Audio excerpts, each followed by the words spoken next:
Gentlemen, fantastic. So welcome to another episode on Hitting the Keynote. Today, we have another special guest, Kurt Schaefer. And Kurt heads up the sales division for his organization. And what particularly attracted me to Kurt, I can't remember, Kurt, exactly how I found you, but I remember you saying something about virtual selling skills and communicating virtually. So here we are in mid-May of 2021. I'd like to say coming out of this general pandemic, but I think going to be stuck in the virtual world of communication for many, many months to come. So you're a very interesting guest for us. Kurt, why don't you say hi and give us a 30 seconds on who is Kurt? Sure. Thanks, Eddie. I'm excited to be here on Hitting the Keynote. So I'm a 30 years sales veteran. Spent the first 20 years of my career in the tech business, including about 10 in the cybersecurity world. But don't test me; I'm very rusty. The last 10 years of that, I really switched. I started my own sales training company, doing a lot of like Salesforce implementation. And then when LinkedIn went IPO in 2011, I was using LinkedIn and actually teaching it to some of my clients, but I just thought, boy, that's going to be the biggest thing in B2B sales for the foreseeable future. And as the old line goes, it's better to be lucky than good. I was very lucky, kind of LinkedIn and everything around social just exploded. So I did my own thing for 7 years and then formed Pingresso along with 3 other partners 4 years ago. Do you know, you said something, I'm going to dig right into the meat of it right now. There's no time for an intro, ladies and gentlemen. Let's go. You said just now that, you've been in my world, right? You've been in the cybersecurity world, but don't test me. It's been many years. Now, here's what's interesting. In spite of not, let's say, having a deep understanding of cyber, you are paid to consult for people like my organization, many others, to sell cyber things, to communicate about cyber things. Now, and I don't mean this in a self-deprecating way at all. I'm very similar. I'm a former English teacher from 20 years ago, and yet I got pulled into this cyber thing and have been very successful at it. It's like, how? And I don't have that deep dive knowledge. I still don't, right? I've been 15 years right in cyber, about 20 years in IT, and yet I have a very peripheral knowledge. Now, I think that might come as a surprise to many. So let's start with how are people like you and I able to communicate effectively on a subject matter to which we actually don't know as much as people who can, got their PhD in mathematics and linguistics and cyber. Let's start there. What are your thoughts? You're probably familiar with the concept called the curse of knowledge, right? Right. So I think that, a quick answer to your question, I would say is perhaps we don't suffer the curse of knowledge. When I was in the cybersecurity business, I relied quite a bit on my sales engineers. And the sales engineers obviously did have the depth of knowledge. But at the same time, there were many times on sales calls where I'd have to give them secret hand signals to like stop talking because you're going into such depth, you're derailing the sale. And I think that kind of is the crux of what you're asking about, which is the communication. I think to be effective communicator, you just want to give the receiver as much as they want to hear and can process, not necessarily everything in the world. You don't want to drown them. You want to communicate with them. And I think maybe that's why guys like you and I that have a general concept but can still read the audience, have been able to communicate. Right. Now it's super fascinating, and let's edify our SE friends for a moment, because what we need to be careful of is in this conversation, look, it's 2021. It's a woke time, so we have to cage everything we say by saying, "Hey, I love this group of people, but we can maybe make that a communication conversation for hitting the key." Well, I do have a positive after I let you finish your thought. I have a positive for my SEs. Well, because of course, where would we be without the technical folks, right? Us pure sales guys wouldn't be anywhere. Right, we essentially, and I mean this in all sincerity, we sales folks ride the coattails of the inventors in the world. And that's beautiful. And it's my privilege and honor to do that. And also to lead the inventors into a path of fruition for their businesses, right? So it is a hand in glove fit. It is something that we need to make sure we understand as a, symbiotic relationship between us. But you're right about the hand signals. Now, here's what's interesting. I've had those too. I know so many sales reps that have had those hand signals. It's like, yeah, you're going way down a rabbit hole. Now, okay, so what is the sign that you are tuned into that you recognize immediately? You're sitting in a room and somebody's going down a rabbit hole and it's like, no, we got to pull ourselves out of that. What is it? What is the nuance you're picking up on that's saying, you're going down the rabbit hole, right? Well, I would say the absolute classic example is, and I can think specifically of, a person that I worked with in a situation, a sales call that we were on, where I said afterwards to him, I said, not telling the truth is not the same as lying. Now that's kind of a complicated phrase. You almost have to go slower. But what I said was not telling the truth, right? Failing to tell the truth is not the same as lying.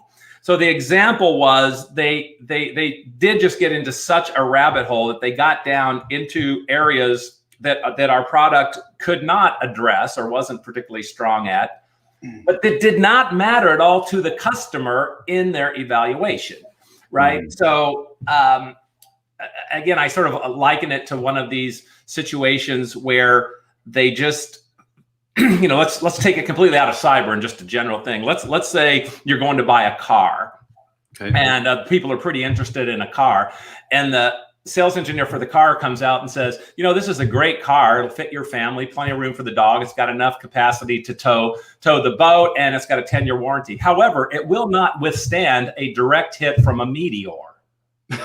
Right. Okay. I understand what you're saying. That is true. That is true. That is true.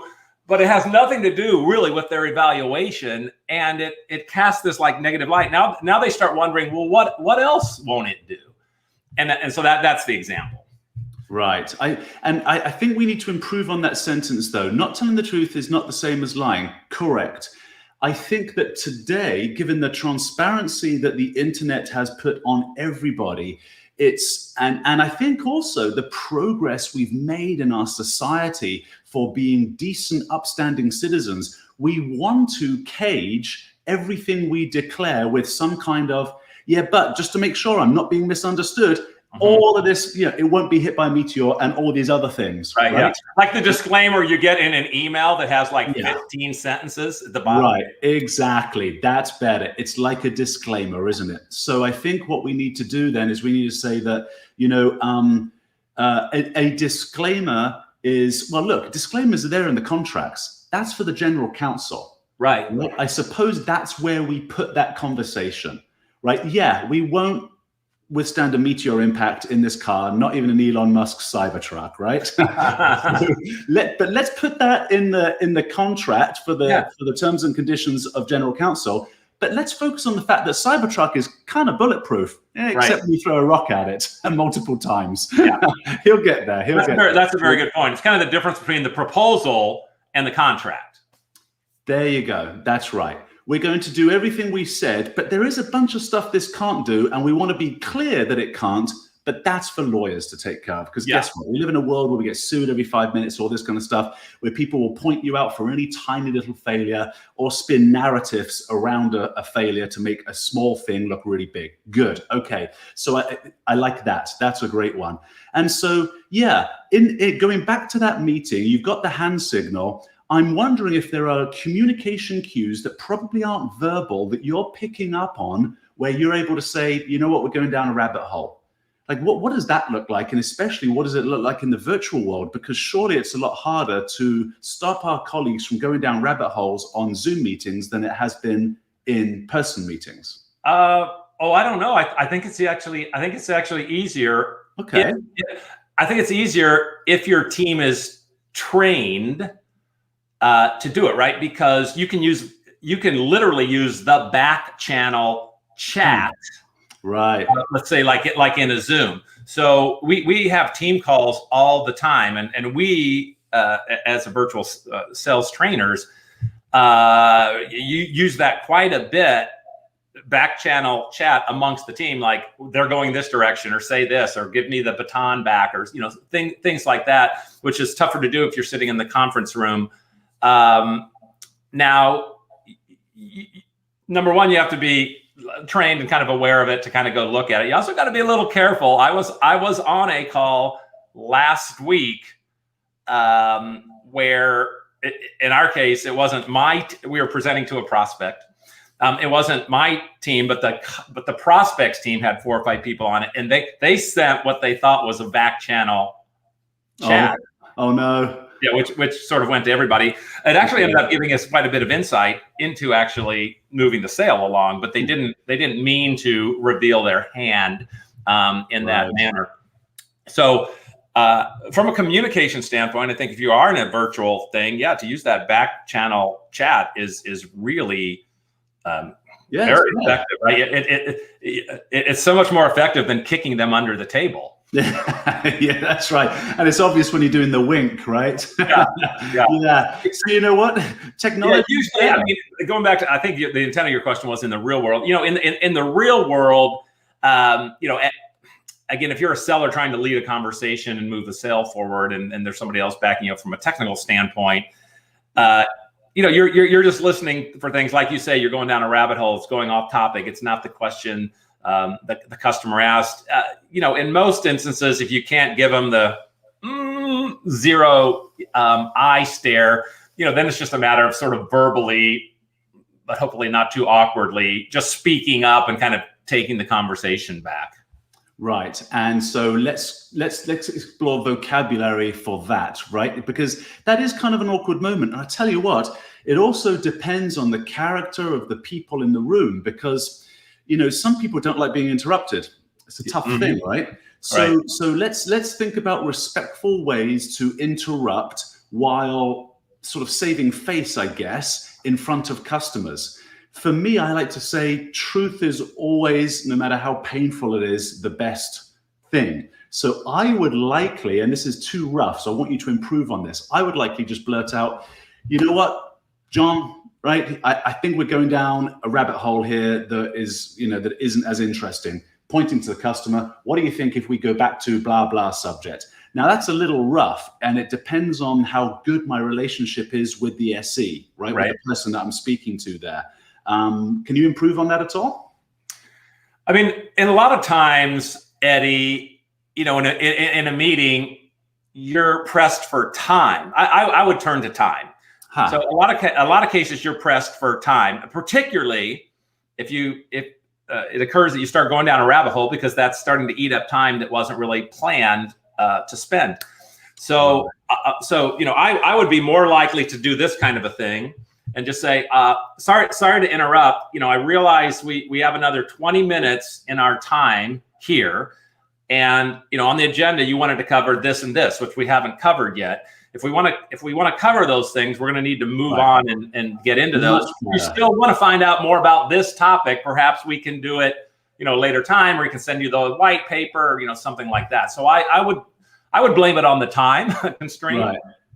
Much better, Kurt, much better. Okay, your intro really kicked us off and got me right into the meat of it. Something I wanted to ask you before, as I was prepping for the program, is, so your specialty of your organization is virtual selling skills.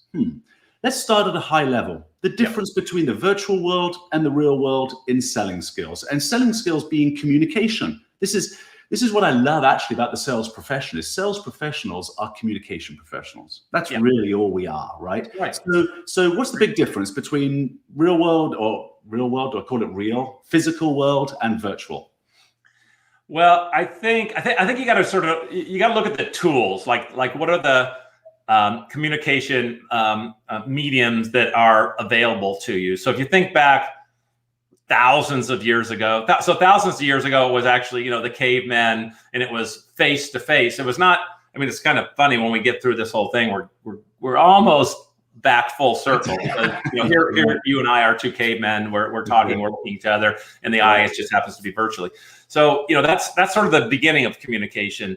Then if you move forward and we kind of accelerate to get a little bit more modern, certainly you got into like the telephone. What a huge, I mean, can you imagine the impact the telephone had on the sales world? I don't have to get on the train anymore and travel across country to meet people face to face. I can call them up on the telephone. That was 150 years ago. Fantastic. It still is.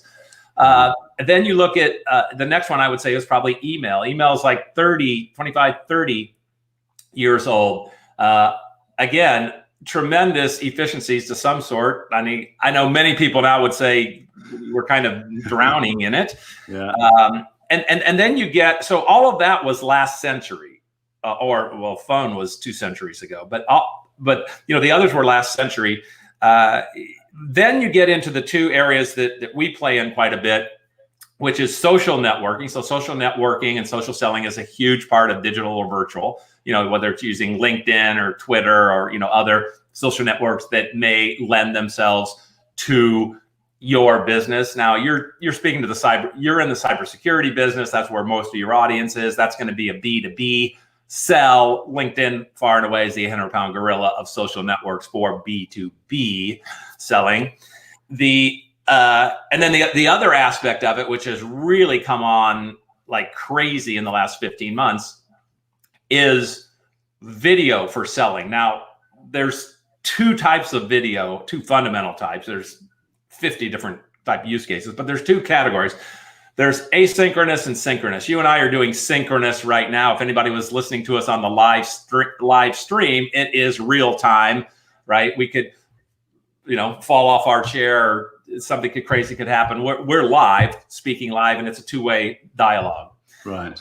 The other way, which is actually more effective and a better fit for prospecting, at least sales prospecting, is the asynchronous video. This is where a seller is, recording a short 30, 60-second message. And again, if you think about it, if we're coming back to this full circle, like, why has it exploded in the last year, and why are sellers doing it? The reason they're doing it is because, we all know that buyers, go through this mindset of know, like, trust. Like, they've got to, first off, they have to know you exist, right? Mm-hmm. Then they need to sort of like you to give you the time of day to listen to it. And ultimately, before they're going to reach in their wallet or sign the purchase order, they really want to trust you as a vendor. So they go through the know, like, trust. Well, a big part of know, like, trust is humanity, is personality, is the face, is the smile. What's their style? Do they have a sense of humor? It's just, do people like each other?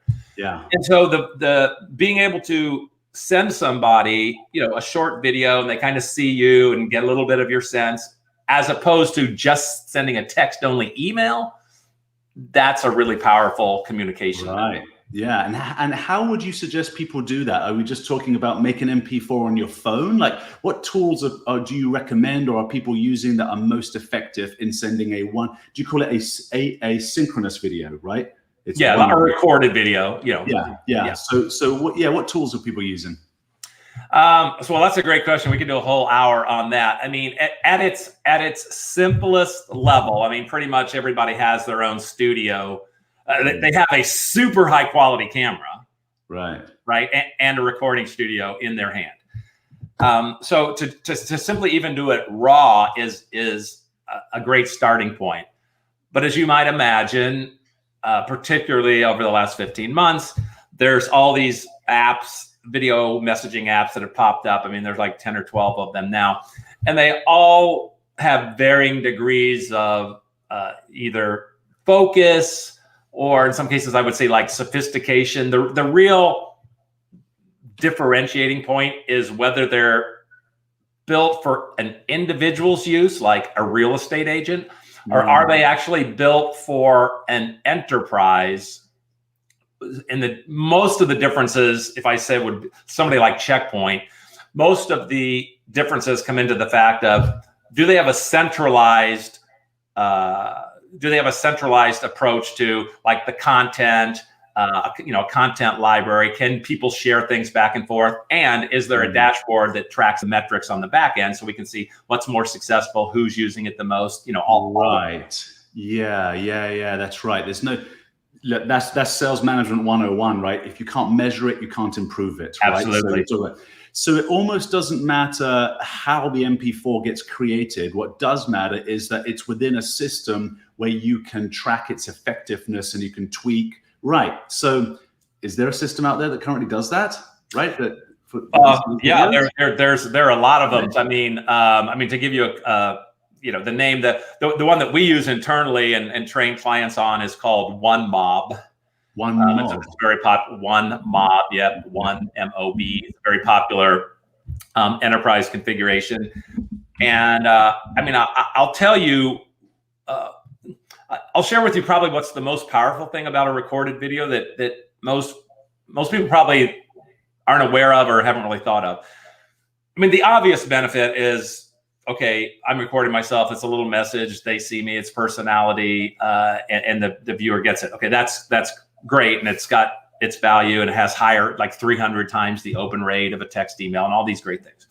Right. But that's sort of like the piece of the iceberg above the water. That's the obvious part, but it's not the biggest benefit. The biggest benefits are underneath the water surface of the iceberg, and that is the tracking.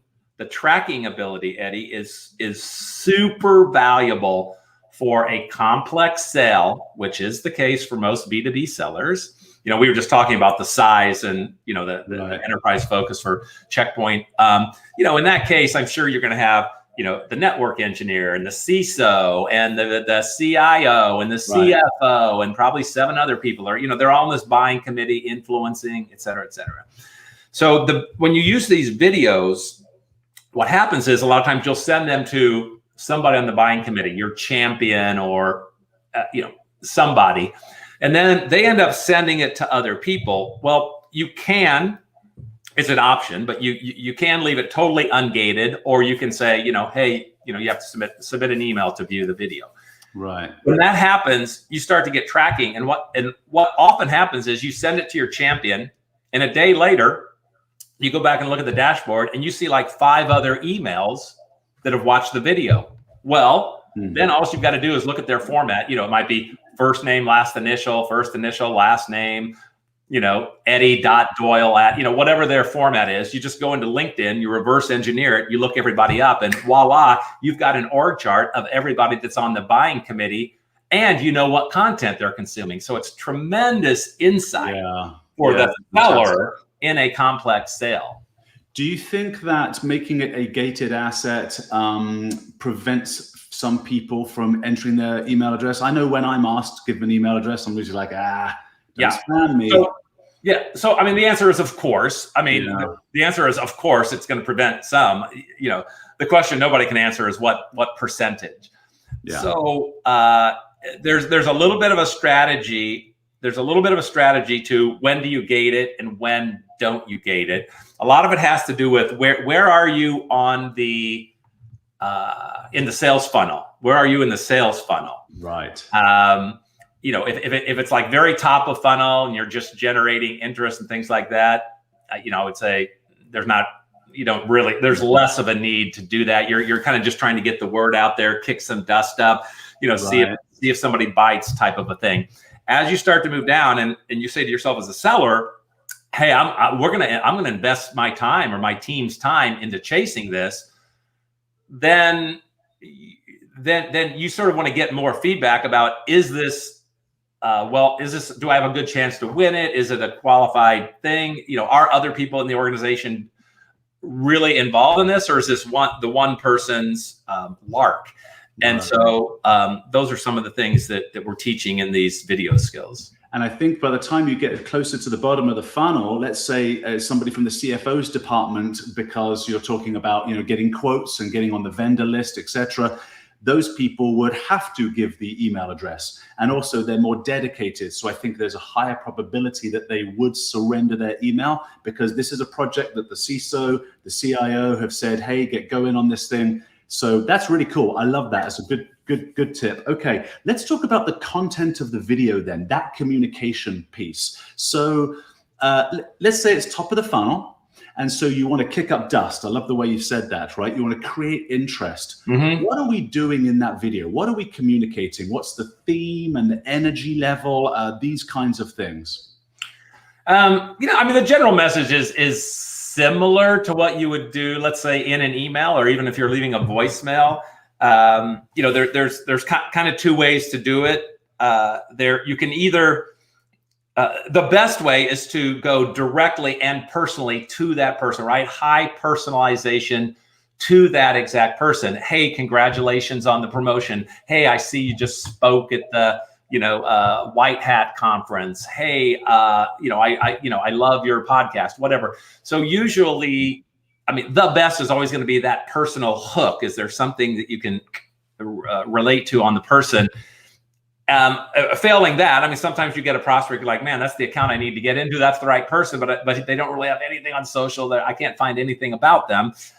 In that case, you need to then fall down to the next one, which is to look at the buyer persona itself, just in general. Again, if the person's, let's say they're a chief information security officer, you don't really have any hooks personally about them, but you know that chief information security officers of financial services institutions of this approximate size tend to have 2 or 3 of these concerns. So you can address it that way, kind of generically for the persona. Yeah. And again, in the situation of trying to get attention, you want them to be short. First, they got to be short. It really places a premium on understanding how to edit yourself and condense. Back to the theme of your whole podcast of communication, man, those video clips, like, you got to be a ruthless editor and crunch it down to the net. But again, you're just trying to get their person's attention, right? Hey, right, all of the all the things in the news about the recent ransomware hacks. What we're hearing from our customers is they're concerned about these 3 things: boom, boom, and boom. If that's similar for you, let's find a time to talk about it. So that would be kind of an example. Do you know? So as a full-time keynote speaker, one of the things I've observed now, I'm itching to get back onto the stage and be out in the real world. I'm done with this lockdown, believe me. But I'll say that one of the advantages, or one of the things I learned during the lockdown, is to use a teleprompter. Now, I never thought I would do that. And at first I thought, I'm not going to use one, but, maybe I'll try. And I had a few other scripts and videos I was doing for product promotions that I had to be on point. Yeah. So I started using a teleprompter. Then I started bringing it into my keynotes. I still only use it maybe 30-40% of the time. And it's mostly because all of the teleprompting apps I use are really glitchy. And I bought all of them on the iOS store, right? There isn't one, I bought all of them, people. There isn't one that doesn't glitch and fail. And then that's bad when you're live, right? Yep. So it's dodgy. Anyway, that's coming along.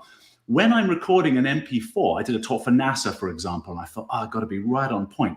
The beauty about scripting is exactly what you just said. You can crunch down everything you're saying down to just the meat and potatoes, right? There's nothing else on this thing. It's a very lean piece of information.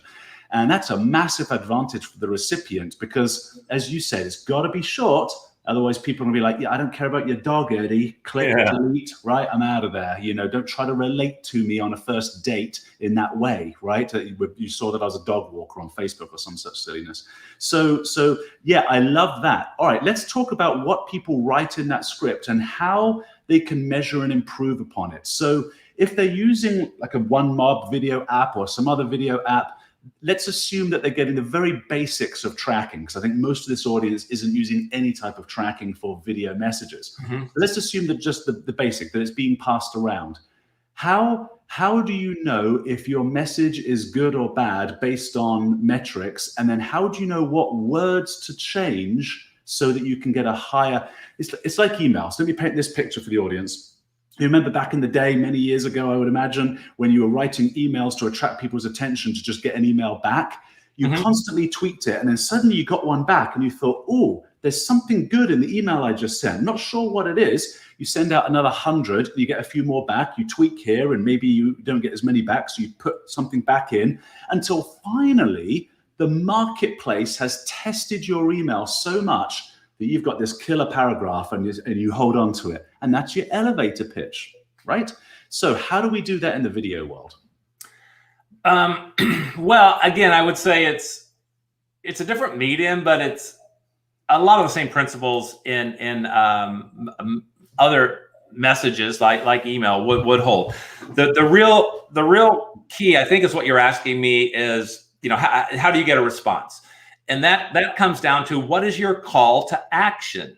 So if we talk about, the iterations of that, I'll tell you, for example, when we're bringing on our salespeople, we were kind of changing some of our sales outreach cadence and our strategies. At one point early on, our call to action was probably similar to many people's call to action, which was a very weak, so you make some statement to try and get their attention. And then it was like, hey, if you're interested in that, finding out more, let's set up a call. Right.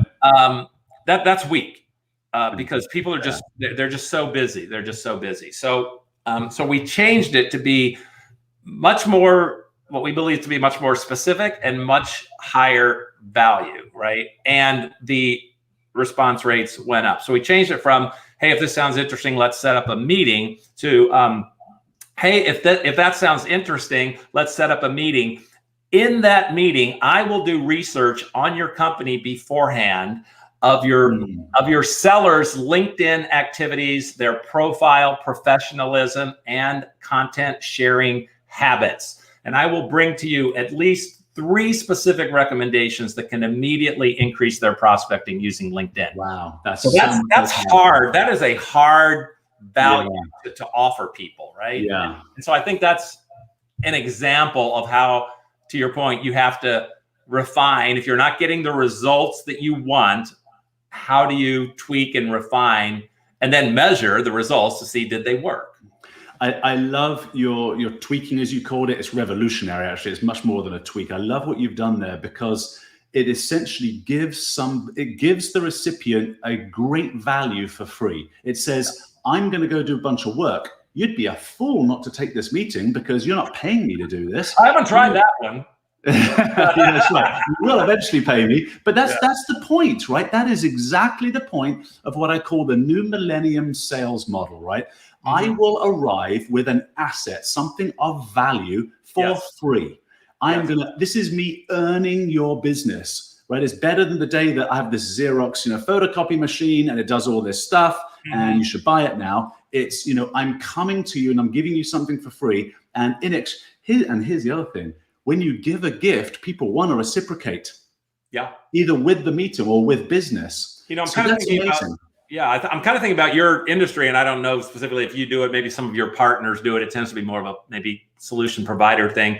But, I know in the cybersecurity industry, a lot of times, instead of, I'm going to assess your team's digital selling skills, a lot of times it's a security assessment. Like you'll do some level of we'll do a free security assessment of something, and we'll give you this report of the findings. I mean, that's the same thing that we're doing. It's just a different industry, but it's hey, me as a, let's say, cybersecurity solution provider, I'm going to burn some calories on your behalf at no charge, and I'm going to deliver some insights to you that could benefit your business. Will you take a meeting?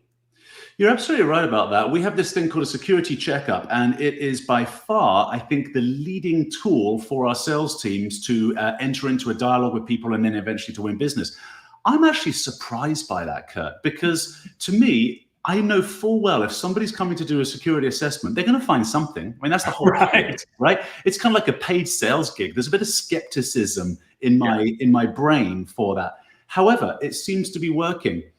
I kind of like what you said better, though, because it's I will do some independent research and I will come with 3 recommendations. I suppose that's exactly the same thing. It doesn't matter what vendor comes in. If they're going to do a security assessment, they're going to find a problem with your current gear, aren't they? So In most cases.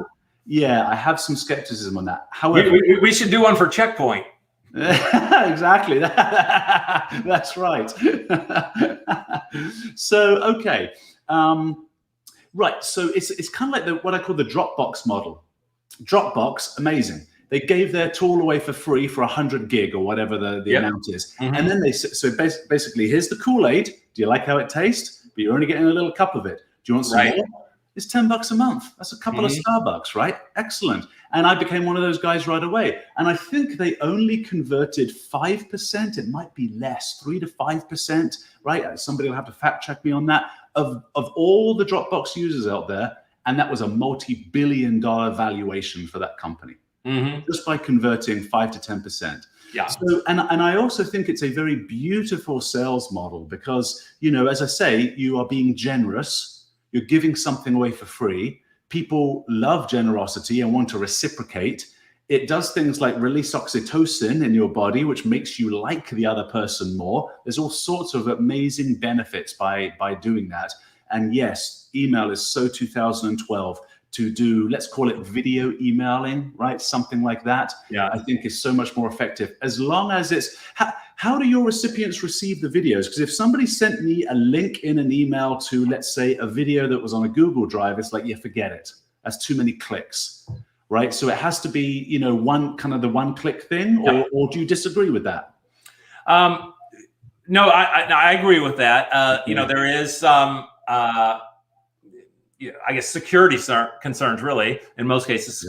You know, they've probably done a good job of taking your employee security awareness on those things. So, you know, we were talking about how people can do it like simply, like as simple as like having no application, just do it off their phone. So one thing that we I guess advise against would be, like, you don't want to send them the attachment. That's ridiculous. That's, first off, that's probably not even going to ever get to the person. It's going to be scrubbed by their email security, you know, right off the top, to actually send them an MP4 attachment. So that's not going to work. In the case of like when we send them out, it does have, you know, they're going to see it was from Vengresso. They're going to see my email domain in the email, vengresso.com, and then the link that actually shows the video is also our domain. Contains our domain. So, you know, from that standpoint, it sort of looks legit. It is a one click, and they end up on a landing page. So the landing page is effectively the player, you know, the video player, and that's where they can interact or reply. And it automatically plays from there. So it's one click to play. That's, I don't know how an engineer would make it any easier than that, but that's much easier than an attachment or a Google Drive type of thing. Pretty clunky. Yeah. Okay. All right. So let's say first meeting. Okay. No, let's say first video goes out. It's generated some interest. What are we doing there in the virtual world? What's the next thing? Is it more videos? Is it like, what are the other cool things that a very progressive team can take on in order to swim to the blue ocean and distinguish themselves? Well, you know, I think the one thing we probably haven't really touched on too much is content sharing by the sales force. So, you know, when social networks were invented, LinkedIn was really the first big social network. So it's before Facebook, it was before Twitter. So LinkedIn is 18 years old now in 2003. And, you know, any social network is a publishing platform. So, you know, social networks they really flattened from a content distribution or publishing standpoint. They flattened the world. You know, it's no longer the domain of ABC or the BBC or Wall Street Journal or, you know, these big media conglomerates that could pump content out anymore. Now, any individual, right, can post to millions of people on Facebook or 700 million on LinkedIn. Any individual can publish content. So I always do this exercise when we're talking to prospects. I say, you know, let's do the math. Let's do the math here. I said, do you believe that since the internet really appeared, World Wide Web, web pages, and all those things the last 25 years, and customers didn't rely on salespeople to bring them brochures and product information anymore, do you believe that content marketing, providing content to people electronically, is a viable lead generation, branding strategy? They all say yes. They've been doing it for 20 years. Yes. Sure. Great. Do you believe that LinkedIn, with 700 million business professionals on it, is a viable platform to reach your customers, chief information security officers, VPs of engineering, you know, whoever they happen to be? They'll say yes. And they'll say, okay, great. Then do you have a strategy to equip and train your salespeople to become effective content sharing sources? because the old way of thinking, the 2005 way of thinking is, oh, we're going to put that all on the back of the marketing department. The marketing department has one website. The marketing department has one LinkedIn company page. The marketing department has one Twitter account. Depending on the industry, maybe they got Facebook or Instagram or something else. But the marketing department basically has 2 or 3 properties. Okay, let's take a company like Checkpoint. How many salespeople did you say you have? 1,800, including SE, somewhere around there. Okay, 1,800, right? Right. So if you say, so we say today's B2B seller should have 1,000 LinkedIn connections. Let's just say a seller should have 1,000 LinkedIn connections, right, of their audience, of their people. So I think if I get my zeros right, if you take 1,800 sellers or SEs and they had 1,000 each, I think that's 1.8 million. Did I get my zeros right? Yeah. So that's an audience. That's an audience. So think about it. I'm going to say it very slowly. I want everybody to think about this. So what you're saying is the sales team has a collective audience of 1.8 million people.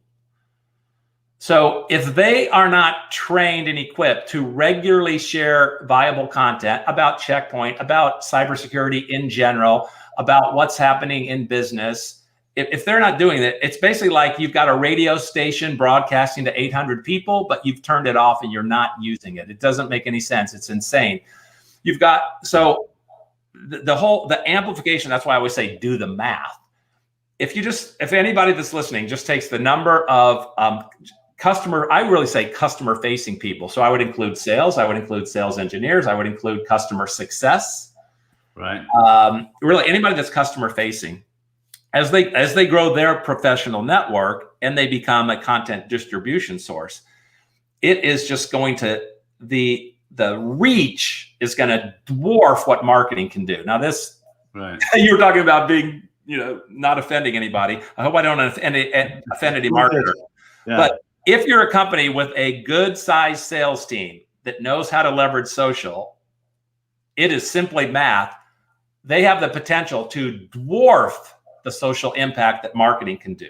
So what do we do? How do we? So if all of those people, you're absolutely right. So now we've got all of these people that have, let's say 1,000 people in their network.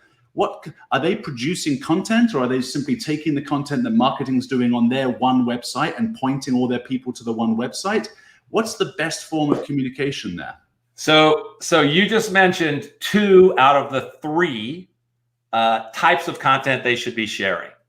Okay. So the baseline, the fundamentals, the baseline, level 1 should be that a customer-facing employee should share what their company is producing and publishing itself, and that usually is what shows up on the blog or on the LinkedIn company page. So that's marketing's one website, one LinkedIn. Yeah. So level 1, table stakes. Table stakes is customer-facing employees should share whatever the company shares. Okay, that's baseline. Now, the next line up, particularly for sellers that really want to position themselves as subject matter experts, thought leaders in their industry. I understand cybersecurity, or I understand, insurance, or I understand supply chain management, whatever they're selling. The next level of this sandwich is industry content. So it's not your own company propaganda, but again, it's CIO magazine, it's Gartner report, it's Inc. magazine, whatever it happens to be. And in that case, you're not creating, and you're still not creating anything. The first 2, the seller is not creating anything. They're just curating. In the case of the company content, that just falls in their lap. That's as easy as could be. In the case of the industry, either they just run across it in their normal, they're on the web and they see it, or you can actually set up tools to curate it for you based on keywords, malware, ransomware, et cetera, et cetera. So that's level 2 is industry content. Level 3, and you had mentioned it, and we always say not every customer-facing person is going to get into level 3. Level 3 is kind of the rarefied air, where just small percentages of people get into. But that is user-generated content. So in this case, it could be the salesperson or the sales engineer or the customer success person that is they're creating, let's say, a LinkedIn post. Right. I do not personally ever say a B2B salesperson should be writing blogs. I think that's too much, kind of taken away from their selling, in my opinion. Other people disagree. But in terms of putting up a post, the best source, once people learn how to do this and they sort of build the muscle, it is so easy for sellers to come up with great user-generated content because they talk to customers every day. They just have to get the ear to recognize, oh, I'm always getting asked this question, right? Right. That's it. If you just say that and you go just write to a post and just say like, hey, security professionals seem really interested in this now. What's your opinion? Or, here's 2 ways we've seen companies address it or something like that. I mean, the salespeople are engaged in the conversation every single day. All they need to do is kind of get that ear, build that muscle a little bit. And because the user generated content actually performs the best in terms of engagement. Because it's the most authentic, it's genuine, it's sometimes a little raw, it's not as polished as that marketing stuff, and people like that. Well, and I think salespeople and most people are apprehensive to throw themselves out there because, as you said, it's raw, it's authentic, and we feel protected by the veneer of marketing polish, right? A nicely polished PDF, I'll post that. So, but if it's just me, I wonder whether the sales community or anyone else that's trying to communicate it, is it courage to do that? I think it's more the unknown. It's like, what do I post? I think your answer was having the ear to recognize. Can you give us an example of that? So you're in a meeting, right? What's the ear that you would recognize something? And then what would you actually post? I'll give you a perfect example of it. So I talk to sales leaders all the time. We're talking about digital selling and using LinkedIn and things like that, right? A very common comment by a sales leader, probably somebody that's like, my age, not a digital native, has got a little snow on the roof up here. Okay. They're going to say, oh, LinkedIn isn't that just for getting a job? That's like a resume site. It's like, yeah, it was in 2004, right? So that's the basis of a post, right there, is to just say, I might say something like, hey, sales leaders, do you look at LinkedIn as a resume site to get a new job? If so, you might be interested in these statistics. And then, I'll put like bullet point. Gartner Group, 82% of B2B sales are influenced by social media. Miller Hyman says companies with advanced social selling skills have close ratios 50% higher than those with low skills, right? So that's an example. I would take this thing I heard in the market consistently. I would put maybe a few statistics to educate my audience that that's not true. And then say to people, what do you think? And then you're trying to solicit engagement because that'll fuel it, more people seeing it. Right. Beautiful, beautiful, man. That's really cool. And I would simply just say, go for it, start writing. And the other thing I would advise people is be embarrassed. Just go out, get out there, get on it, just get over that, right? Because what you'll end up happening is, right. You're not going to break the internet. Only Kim Kardashian. You're not going to break the internet. You're not that important that you're going to get a troll. Right. Not, right. I mean, we all think that someone's going to say something bad, and even if they do, fine. I've been doing LinkedIn Live since about October. I've had one bad guy, one person say something stupid. And it's like, you know what? I even embraced it. Yeah. Right. So, and that's out of several thousand people listening to probably by now 50 to 100, right, sessions. So yeah, go for it is what I would say there. Kurt, we're going to start to wrap up soon. So this is amazing. I love this. I think where do we go from here? Digital. You know what? Why don't we do this? Why don't you tell the audience maybe a parting thought and also where they can find you? What are your socials, Kurt? So if somebody wants to follow up with you as we post this on the podcast stores, how do they get hold of you? And then perhaps leave us with a nugget of truth that you feel is probably not well known in the community. Sure. So the best way to reach me is through LinkedIn. No surprise. Kurt Shaver, you're going to see me all over on the spelling on the show notes and that type of thing. Here's my request, though. We always recommend you always personalize that invitation. And in this case, please, please, please, when you send me the invitation to connect on LinkedIn, say that you heard me on Eddie Doyle's Hitting the Keynote. And in terms of the other thing I'll mention is go look at the Vengreso. You can look at the Vengreso website for sure, but our YouTube channel is probably the biggest asset. I think we have over 500 videos that we've posted over the last 4 years. A lot of those are like 2-minute quick hit tips. A lot of times like a new feature that came out. Here's how you can use it in selling. So really, really valuable. In terms of what, maybe like a secret thing, et cetera, that people don't know. I'm going to tell you something. It sounds so simple, but most people don't do it, and it can have such big effects. So, you know how on LinkedIn, there's 3 things that follow you all around LinkedIn. It's your picture, your name, and then your headline, right? Right. So if they post, if they show up in a list, if they're in a group, anything else, those 3 pieces are what is your identity on LinkedIn. So I want to talk about the headline, Eddie. So many people just default to their title in the headline, right? Senior engineer, account executive, global account manager, which says nothing. That's a horrible headline. There's no benefit. Like, who are you selling to? Who do you help? What do you do? What are the outcomes?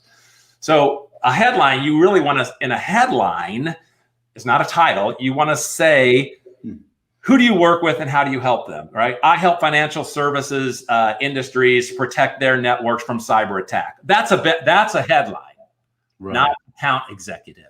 Right. Now, the outcome of this is, about 2 years ago, we had a company went through our training. All their salespeople changed the headline, and one of them called me up like 2 months later and said, "Hey, I thought you would like to know this story. I just closed a 6-figure deal that all started when a prospect saw my re-engineered headline and was so interested, they reached out and connected with me. We started a conversation. 2 months later, I wrote a 6-figure contract. And again, it all started because they changed their headline to grab their prospect's attention. So that's my takeaway tip. Beautiful, beautiful. Kurt, that's fantastic. Ladies and gentlemen, this is about communication. We communicate through headlines. We communicate through social media. And for any further information, you'll see in the show notes where to find Kurt. Kurt, thank you so much. This was really cool of you, man. It was much appreciated. Loved it, Eddie. It was great. All right, beautiful. We'll end the broadcast.